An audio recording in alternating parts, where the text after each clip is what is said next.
Hey guys, welcome to the MVP podcast. Today we are going to be talking about virtual reality. A little slight shift in our schedule. We decided to do an internal discussion about virtual reality with our two in-house professionals. One being Jeremy Sharapa. Welcome. Hey, thank you. You may recognize him from our vlogs as well as his social media outlets and his vlog. Jeremy has done a fine job for us and certainly an industry expert that we've had a pleasure of working with. We also have Gavin Background. Hey, Gavin, how are you? We're live streaming as well, so you can check us out on YouTube at MVP Interactive. Gavin is the director of design and virtual reality, so he runs the show on all of the pre-production, post-production, and the storyboarding of all of our virtual reality productions. So today we're just going to kind of take a deeper dive on the industry, where we think it's heading, what our experiences have been with both live VR production as well as some of the CGI productions that we have done. So before we kind of delve into what we've done and where we think the industry is going, I think it'll be important for our listeners to kind of learn a little bit more about Jeremy as our featured producer and videographer, certainly an expert in the field. So like I said, it's been a pleasure to work with you and certainly learn from you. And with the few productions that we've done, it's been an amazing experience. And so hopefully this continues to grow and more of our clients take on VR productions. Yeah, I just want to say, thanks for having me today. I remember the first time I think I came here like 2 years ago, maybe. I remember you mentioned something about doing podcasts, and now we're actually finally doing it. Here we are. Awesome, yeah. Got started with doing 360 videos back in 2015. Didn't know what was how the process was even done. When I first saw my first 360 video, I was kind of blown away because I didn't know something like that existed. And then come to find out, you can create 360 videos with GoPros, and I had like 2 already. It's like, I only need 4 more. 4 to go. Put these things together. So a couple $1,000s later, and a lot of time spent learning about it. Kind of figured it out, sort of, and then started doing some tutorial videos and tried creating some videos, 360 videos. So I ended up doing mostly travel stuff, done some 360 horror stuff, but then finally 2 years later after that, I guess I get hit up by Gavin, and he's like, hey, I like your stuff. Do you think you could help us out with some videos? And I was like, sure, why not? Let's do this. Let's work together. And it's cool because you guys are doing sports related stuff. So I'm not really into sports, but it's cool to be in that environment and shooting it. It's really exciting. It's out there. It's I remember the Redskins experience. You were kind of I'm the only one that tends to geek out at our productions as a sports fan, but it was pretty cool to see you kind of completely immersed in the experience. Yeah, creating an immersive experience. Go figure. I mean, when you say immersed, for myself, I kind of had to walk out with the players, so I was definitely immersed in that environment. I don't know who I'm looking at. I'm sure I'm walking by famous football players or whatnot, but I don't know. But I was just there to shoot the event, and we only had 1 take to do it. So you couldn't really tell them hey, you didn't walk out on the field correctly. Let's go do it again. It was 1 take. That's all we had. Yeah, and and that's the challenge with live 360 production, right? You only have 1 chance, and you're taking everything's in the shot. So it adds to the complexity and complication of that. And so just taking a step back. So when we were first given the opportunity to produce 360 as a technology company, a lot of our clients task us with pretty unique and new opportunities. And, also as an entrepreneur, all of us, we kind of take on these challenges, whether we produced a technology or not. And I think we've done a pretty good job at taking the philosophy of technology not being a zero-sum game and just, pigeonholing us into one capability. So When we had an opportunity, Gavin and I got together and we talked about, all right, how do we want to do this? Do we want to produce this, or do we want to actually, really get our hands dirty and really learn the industry, learn the technicalities? And so we actually sent Gavin to New York to take a crash course, right? Yeah, that was with Brett. Yeah, it was a good experience. I mean, it was a good technical introduction to what to expect. And the difficulties and a lot of the limitations back then, which have kind of smoothed out a little bit, over the years. But there are a lot of fundamentals that are kind of still the same. Yeah. So what was awesome about that is, we kind of went through this crash course. We invested in some equipment. We essentially launched the VR division here at MVP. And so by really taking on a project and doing it. And so once the reputation or the news kind of spread that we were doing VR, and, we see this a lot into both technology and marketing, that each year, I remember back in 2014, like iBeacons were like the hot new trending technology, and we always have to try to stay ahead of the curve. And so we were doing some R&D with iBeacons that, kind of fizzled out pretty quickly. And so like 2015, we started getting the rumblings of virtual reality, and, there weren't many players or producers out there. So taking on the opportunity and learning a little bit has been extremely rewarding. But, so once we kind of did our first production, things started to pick up some momentum. A lot of brands, a lot of teams were interested in VR. And that's where, Gavin did a little bit more research. So Gavin, maybe talk a little bit about how you guys really linked up. Doing a lot of research on YouTube, looking for tutorials. And actually, Jeremy's channel came up a lot. SEO. Yeah, there you go.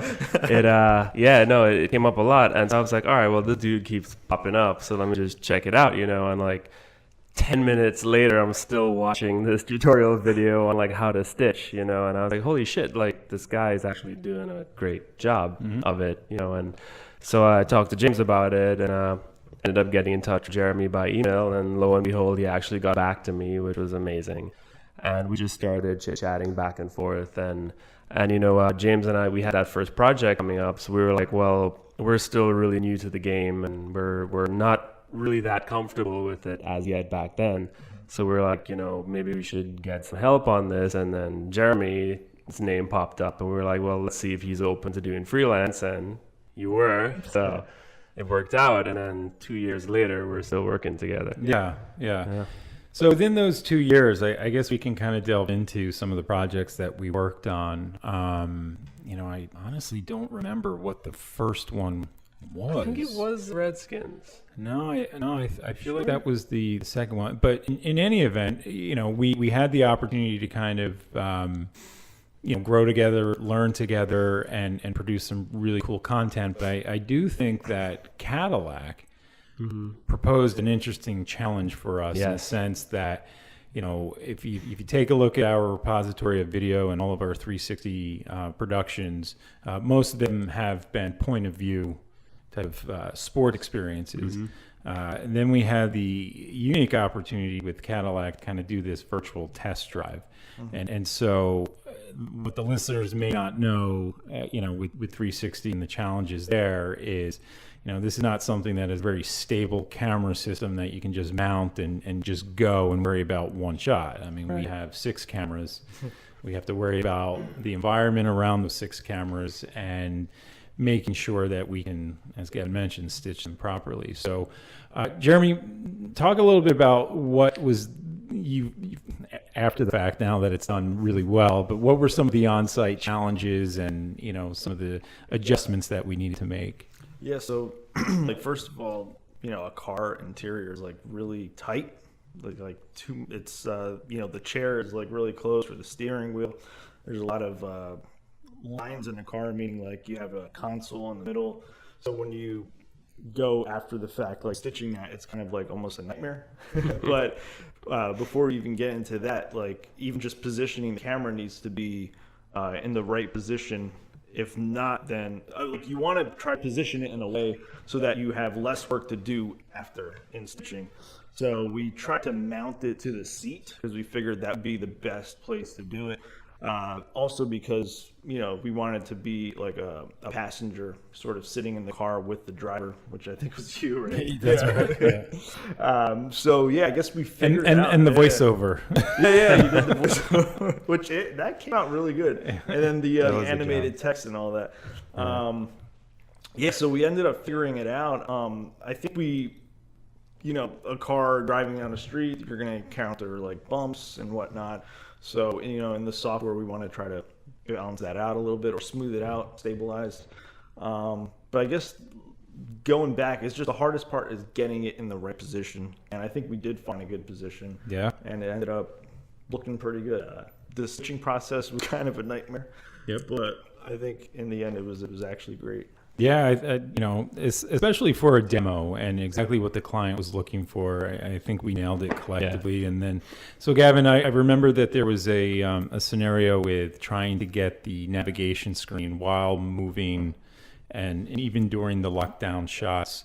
Talk to us a little bit on a technique or what you did from a CGI perspective to get that navigation, because that was a highlight of the vehicle, right? It was, their system. I mean, like James said, that was pretty rough to do. There were reflections, and with the stitching, the little bit of motion and a little bit of parallax and stuff that was going on was kind of distorting that screen. Ultimately, what we ended up doing was just reconstructing it in post, and basically just designing a whole new navigational screen and then slapping it on there, and then just making sure that it lined up with the actual screen that was in the console. So not too horrible, but still a little bit of investment in polishing the final product. Right.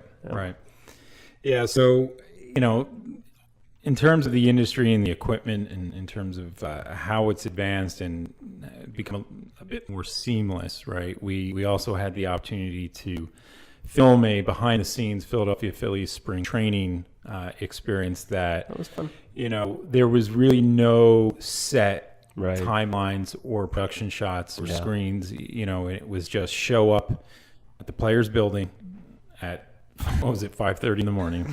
There was no light. It's home. Yeah, it's home. Right. Show up at 5:30 in the morning, and there was no light.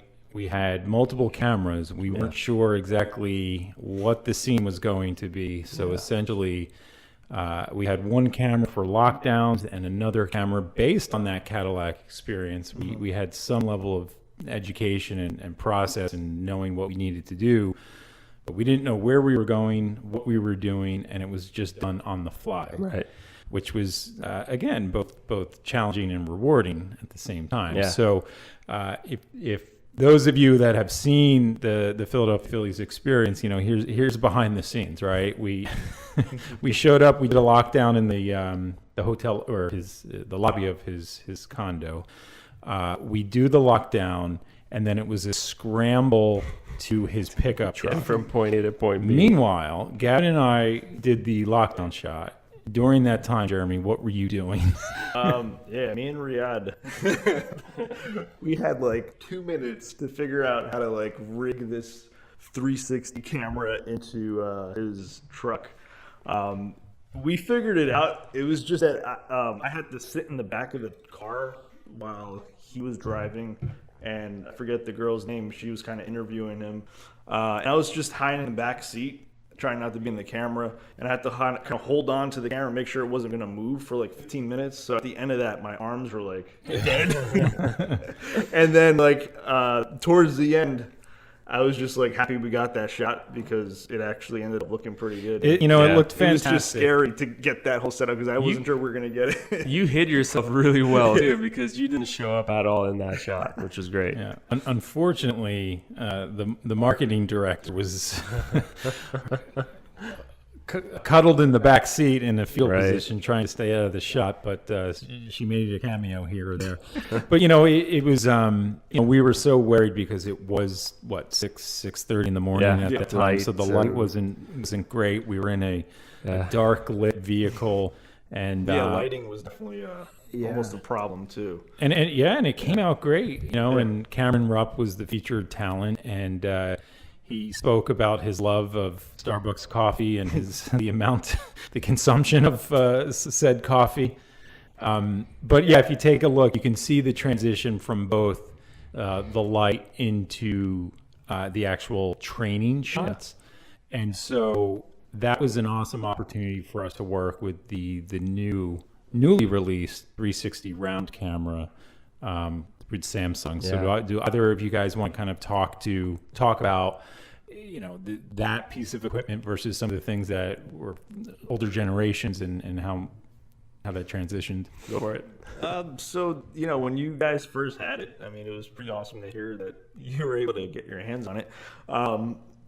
Compared to like a 6 GoPro camera rig where it's just kind of like Frankenstein together, going to that Samsung round camera, it's just kind of like hit record and we'll all just sync up together.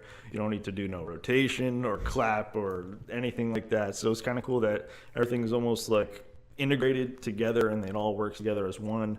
It's a 3D camera as well. And then I guess the post-processing process. There you go. Post-production process is a lot simpler. You don't have to worry about really like stitching, I guess. It's sort of like an automatic thing.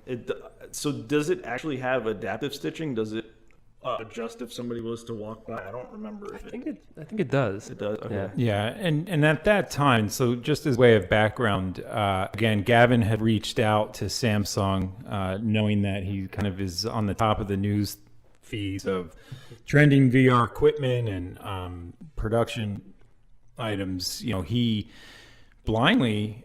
Why don't you tell us? Why don't you tell the story? It was literally, I found out about it. It was a prototype. They were, it was just literally like a click here for more information on their website at the time when it used to be called Beyond. Right. And shot them an email being like, hey, I'd like to be a tester for this. And then it took about a year, I think. And then I get this email from Samsung being like, congratulations, you've been accepted into this program. So that was pretty neat. It was really, you always look for small victories, whatever they look like. And, doing what we do is difficult enough. And so just keeping the grind and like seeing small levels of success, when that email came through, we had to pretty much give up blood samples to be a part of the program. But, they did share the other producers and the other, folks that were part of this beta program. And so it was an extremely rewarding thing to see that, NBC, CNN, NASA, those were the other beta testers and MVP Interactive was on that list. Yeah. So it was an awesome, rewarding thing to kind of experience. And so the other kind of fun fact of the whole process was how Samsung delivered the camera. Right. Literally in a Brinks truck with a white glove service. The individual handcuffs. Handcuffs. The individual actually said that he had to document every time he made a rest stop or if he pulled over.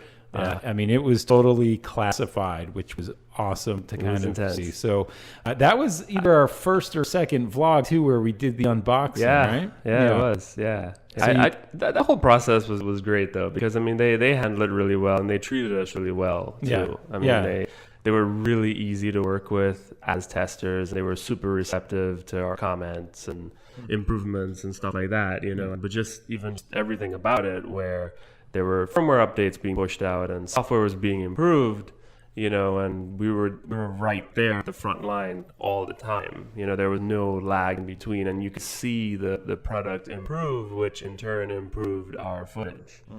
So that was great. Yeah, definitely a lot less nuance with shooting, like you had mentioned. You have to factor so much as is with multiple cameras, but this we're talking, what was it, 18 cameras total or 17? I think 17. 17 all enclosed. 16 plus 1. Yeah. Yep. And the color coordination in color it is was great. phenomenal. Out of the box, the grading was amazing. It's very crispy. Yeah, very vibrant. Yeah.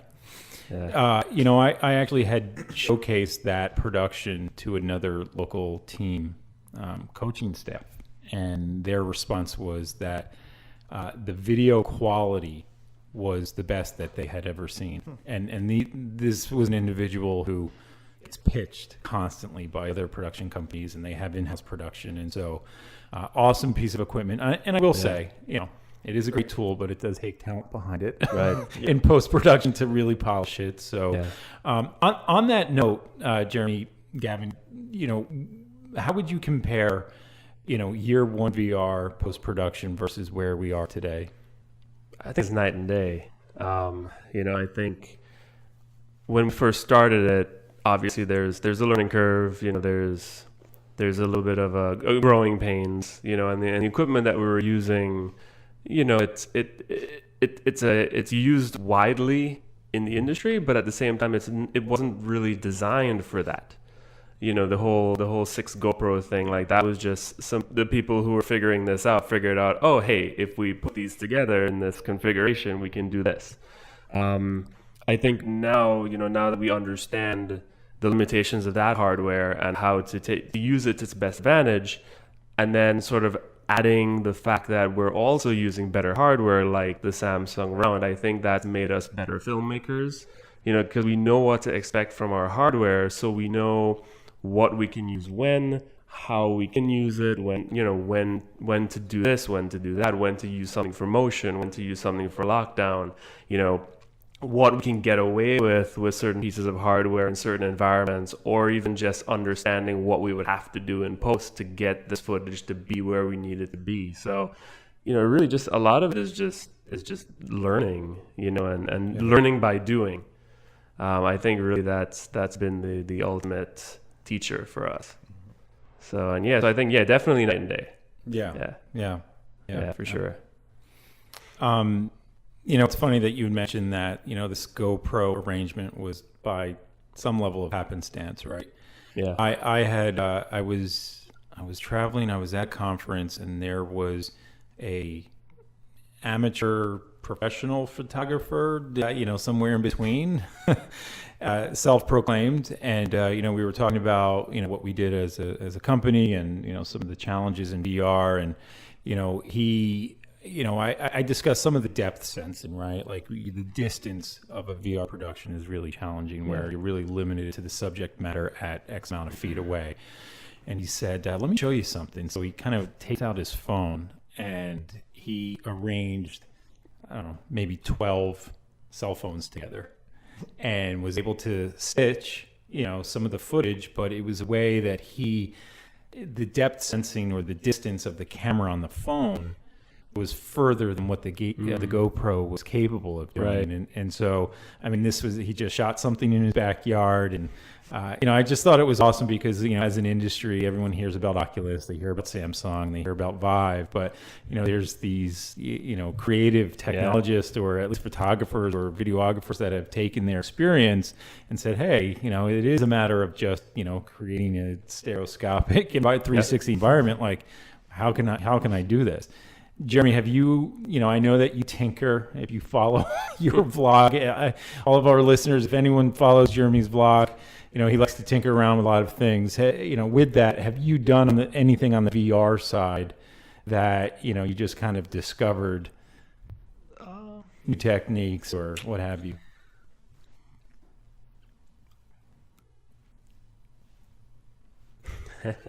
Okay, I guess not. Sure. All right, that's fine. I'll have to think about it. Okay. I thought I had something, but it didn't come out. All right, no problem. So, as an industry, we, as we mentioned earlier, the trend and where marketers and brands and teams, what they're looking to do to engage their consumers. And, one of the things that keeps us optimistic in the VR industry is that, in doing some research, about 75% of all major brands are doing VR as a form of consumer engagement. And, we can talk about maybe the next VRs of the world or some of the, well-funded startups that invested in live streaming VR capabilities. I know the NBA is now going to roll out some level of live streaming VR experiences as if you were sitting front row. I think the technology is really more 180 than 360, and that's probably better than what a better showcase for a consumer or a viewer than a full 360 anyway.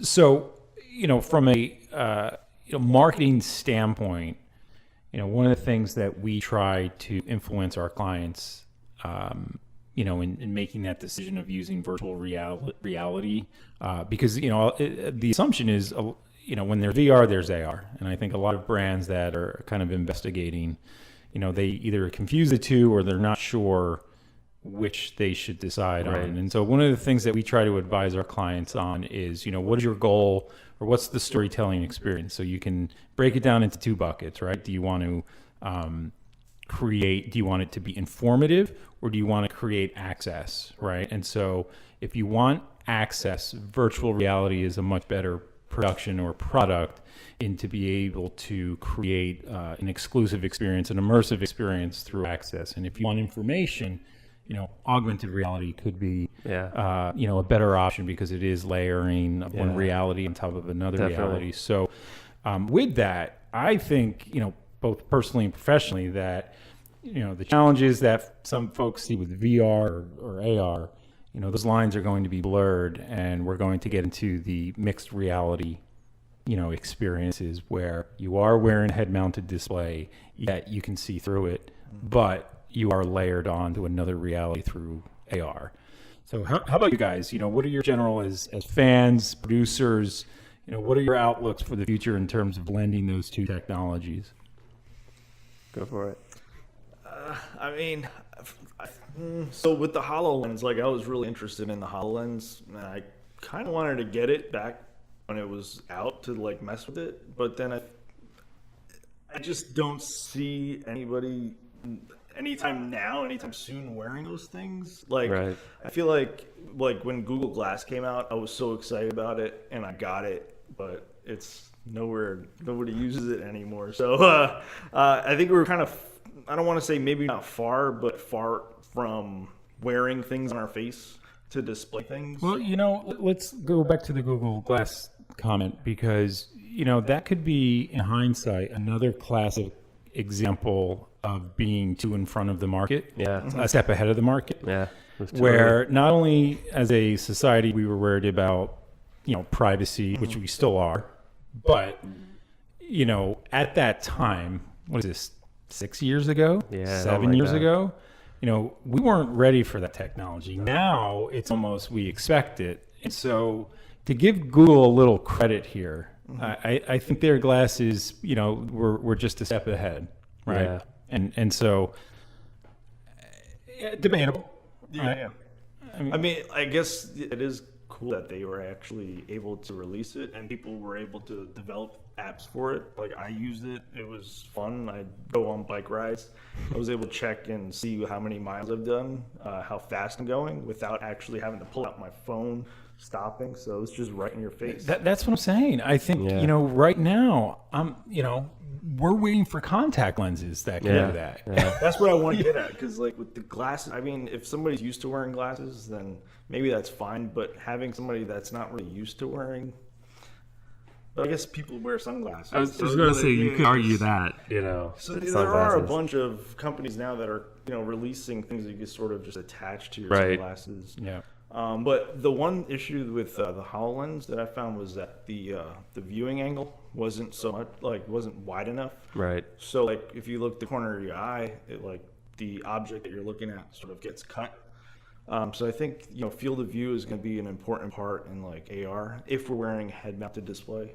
But I guess the most important thing right now for AR is just our phones because everybody has these things, and I don't know, it's just fun doing playing AR games or just looking up at information. But just to go into the future, I guess while we're walking down the street, you could sort of see point at a building, you got that QR code right there or whatever that is, and you can kind of scan it and it'll just display information what are the store hours or there's a sale going on. Or we'll have to show you that app. So what's behind you was the storyboard, but it was developed and it's out in the wild now. So it was augmented reality experience that we produced for the Atlanta United Football Club. All right. That was a really fun one. That was a fun one. So to your point, users were fans that currently had the team's app, essentially were tasked to participate in a somewhat of a scavenger hunt throughout Atlanta, where we put these AR markers across the city, and so fans would scan, and then once they scanned, there was a 3D animation that appeared. They were tasked to collect all 17. The first group of people that did that won a free jersey. They collected coins as well as a part of the experience. It's like badges, more like badges, yeah. And then those that completed all of the scans thereafter received couponing. So it was a good commercial use. You had mentioned gamified experiences from a marketing standpoint is one that clearly, we are very, very high on, because, when you think of experiential and consumer engagement, that's exactly what you're looking to do, is gamify everyday experiences throughout your life. And if you can do that as a brand, you're just going to be successful and really speak to the generation that you're looking to be a consumer with, or to be a partner with, right? So, sorry, I didn't mean to interrupt and kind of derail our AR experiences, but I think Google just released, or I don't know if they just released it, but AR Core, and I started messing with that a little bit, and it's kind of interesting. It's I don't want to say it's hard. Like, if you have some some basic knowledge in Unity, then you could sort of just download the SDK, put it in, and pop like a little 3D model in there. Just download it to your phone and just click it, and it'll just display whatever. I mean, obviously it gets more complex than that, but almost anybody could do this stuff. Like, and it's still. Hey, what are you talking about? No, this is massive secrets. No, like, if anybody wants to get into like AR or even like VR, you don't need you don't have to. I don't want to say this, but you don't have to go to school to learn this. You could just go on YouTube and watch people that do this. They give out all this information for free. Yeah. Just like, how we met. Yeah. But like, I literally just watched a 15-minute video. The guy showed you how to make an AR app, and the 15 minutes done. Yeah. The advent of AR Kit as well, right? Yeah. Like, it's just, it's going to be so widely. That's the iPhone one. Correct. Yeah. So on that note, bringing it back to the hemp displays and sort of mixed reality, we actually recently met with a HUD producer, and their main industry was manufacturing, and so their goal is to have manufacturer workers or warehouse employees put on this headset and check inventories and walk down the aisles to help with their database system, their inventory checks and what have you. But the challenge is that's a very, sort of niche, industry, which obviously widely scalable. I mean, there's a lot of manufacturers out there, but, is it going to, I think the HoloLens did a good job in targeting the consumer market, where, what we wanted to do for this one manufacturer, this company, is kind of bring it to consumer, right? Because they made their systems a little bit more seamless. And you had mentioned the plugin, and that's exactly what we're going to do, is create this experience that's going to live on their headset, and then really try to create an engagement point that A, will help sell units for them, and B, from a consumer standpoint, participate in something that they otherwise wouldn't, or didn't have to necessarily invest thousands of dollars on a system, right? So I just think personally, mixed reality does kind of, again, I'm seeing this through a narrow lens as what we do professionally, and what some of the barriers to entry to virtual reality or some of the concerns. I think mixed reality really helps kind of knock those down, right? So, Gavin, what are your overall thoughts on that? What's the question again? Sorry. Mixed reality, right? Yeah. Oh yeah. I'm not sure. Okay, I put you on the spot there. Yeah. So just circling back to some of the VR equipment from a production standpoint, working with the Samsung camera, have you had, Jeremy, why don't you talk about some of your brand ambassador relationships with maybe some other production company, or not production companies, but hardware companies that you've been able to work with, and speak to that experience. Yeah, so basically I create YouTube videos, tutorials, review videos, and now Bitcoin stuff on the topic of Bitcoin mining.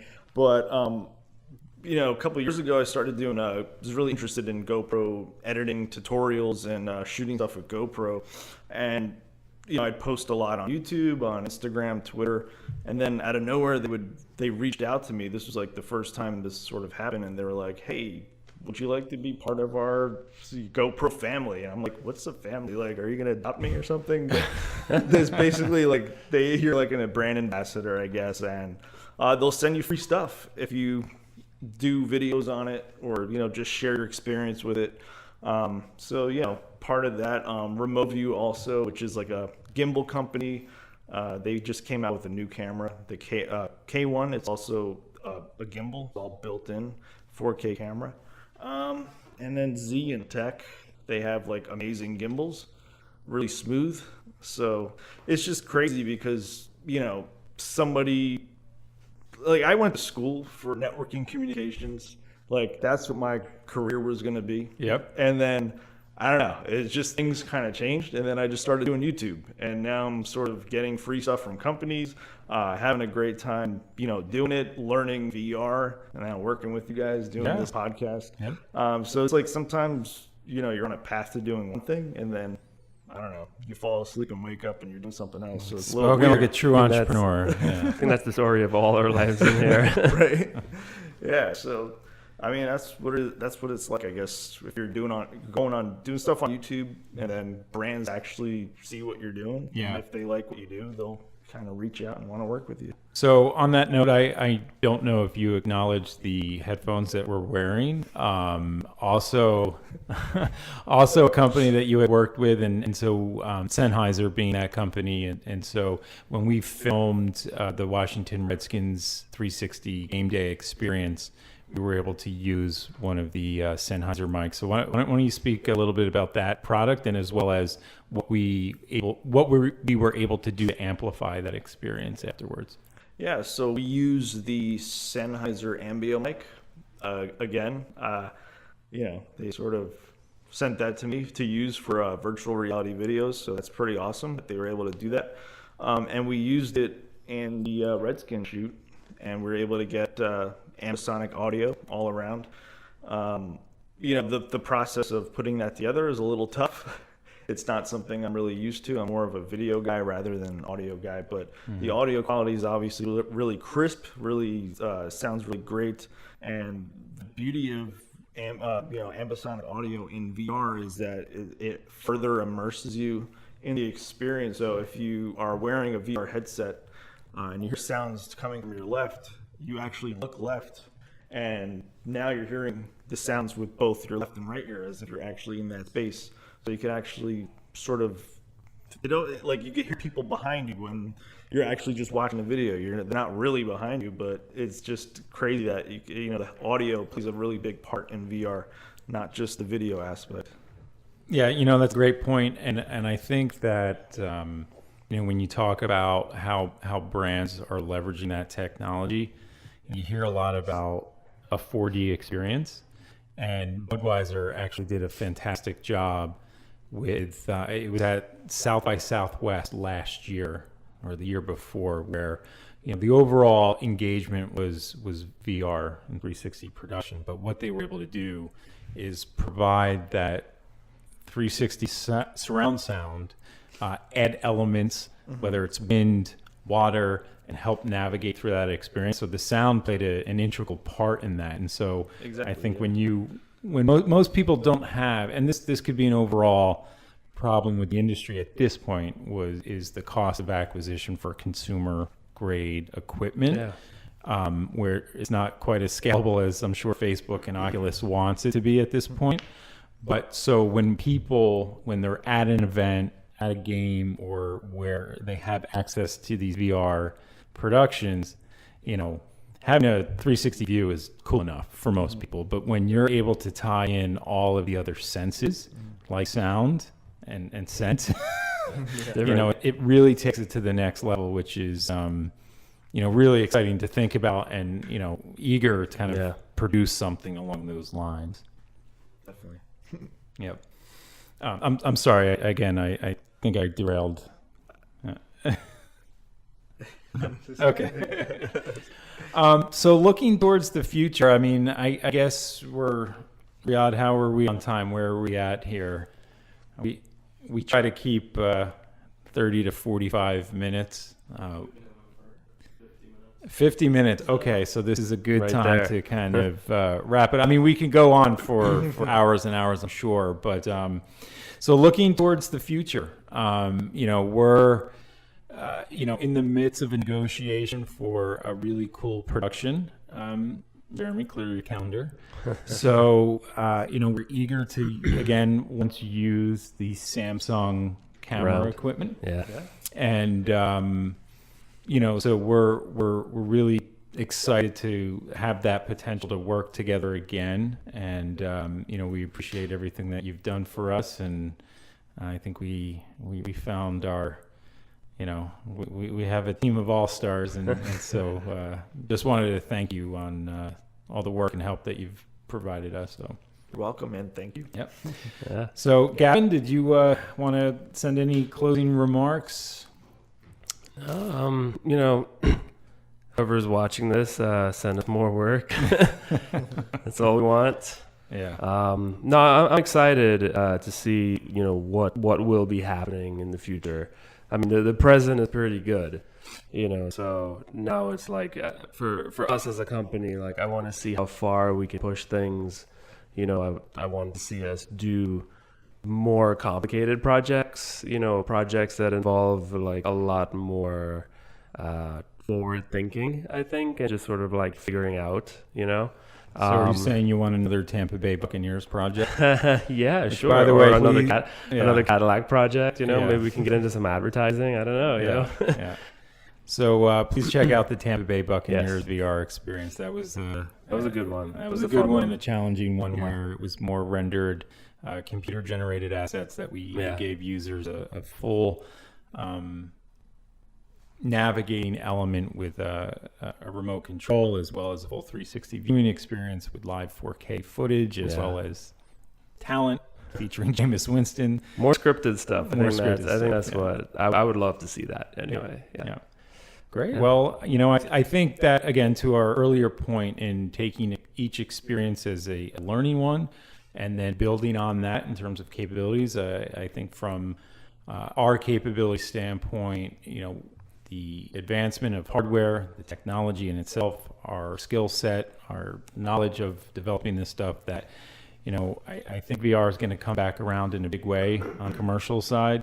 AR is the hot new toy, so to speak, and again, which is why I'm also high in the mixed reality piece. But I do think that you know, with the right opportunity, VR over the last 2 years has completely advanced its capability.